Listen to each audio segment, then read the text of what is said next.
सभी प्रियजनों को मेरा नमस्कार। कार्तिक मास सभी 12 महीनों में सबसे उत्तम महीना माना जाता है। कहा जाता है कि इस महीने में भगवान विष्णु धरती पर जल में विराजते हैं तथा 33 करोड़ देवी देवता मनुष्यों के निकट होते हैं।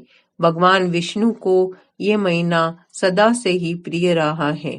कार्तिक मास में महात्म्यों के अध्यायों का पाठ करने से हमें मोक्ष की प्राप्ति होती है तथा अश्वमेध यज्ञ जितना फल प्राप्त होता है और हमें वैकुंठ की प्राप्ति होती है। आज मैं इस वीडियो के माध्यम से आपको कार्तिक मास में किए जाने वाले महात्म्यों के अध्यायों के पाठ में प्रथम अध्याय का पाठ सुनाऊंगी। सुने प्रथम अध्याय का पाठ। मैं सिमरू माता शारदा बैठे जिहाँ आए, कार्तिक मास की कथा लिखे कमल हर्षाए।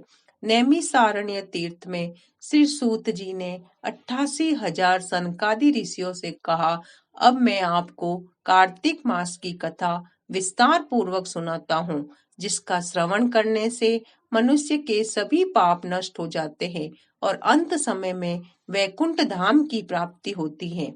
सूत जी ने कहा, श्री कृष्ण से अनुमति लेकर देव ऋषि नारद के चले जाने के पश्चात सत्यभामा प्रसन्न होकर भगवान कृष्ण से बोली, हे प्रभु, मैं धन्य हुई, मेरा जन्म सफल हुआ। मुझ जैसी त्रैलोक्य सुंदरी के जन्मदाता भी धन्य है, जो आपकी 16,000 स्त्रियों के बीच में आपकी परम प्यारी पत्नी बनी। मैंने आपके साथ नारद जी को वह कल्प वृक्ष आदि पुरुष विधि पूर्वक दान में दिया, परंतु वही कल्प वृक्ष मेरे घर लहराया करता है। ये बात मृत्यु लोक में किसी स्त्री को ज्ञात नहीं है। हे त्रिलोकीनाथ, मैं आपसे कुछ पूछने की इच्छुक हूँ। आप मुझे कृपया कार्तिक महात्म्य की कथा विस्तार पूर्वक सुनाइए, जिसको सुनकर मेरा हित हो और जिसको करने से कल्प पर्यंत भी आप मुझसे विमुख न हो। सूत जी आगे बोले, सत्यभामा के ऐसे वचन सुनकर श्री कृष्ण ने हंसते हुए सत्यभामा का हाथ पकड़ा और अपने सेवकों को वही रुकने के लिए कहकर विलास युक्त अपनी पत्नी को कल्प वृक्ष के नीचे ले गए। फिर हंस कर बोले, हे प्रिय, 16,000 रानियों में से तुम मुझे प्राणों के समान प्यारी हो। तुम्हारे लिए मैंने इंद्र तथा देवताओं से विरोध किया था।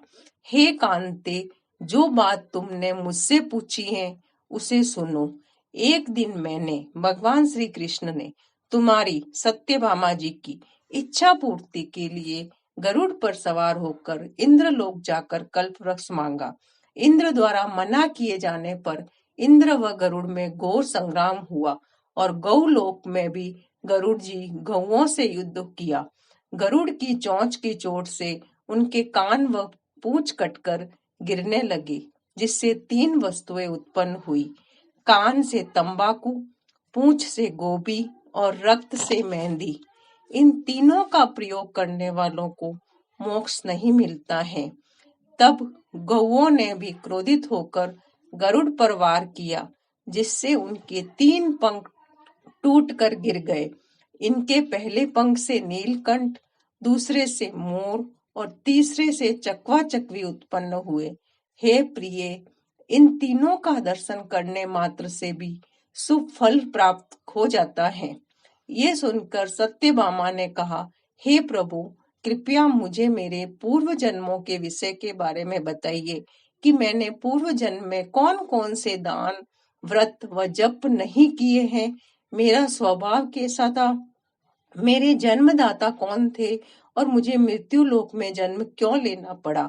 मैंने ऐसा कौन सा पुण्य कर्म किया था जिससे मैं आपकी अर्धांगिनी हुई।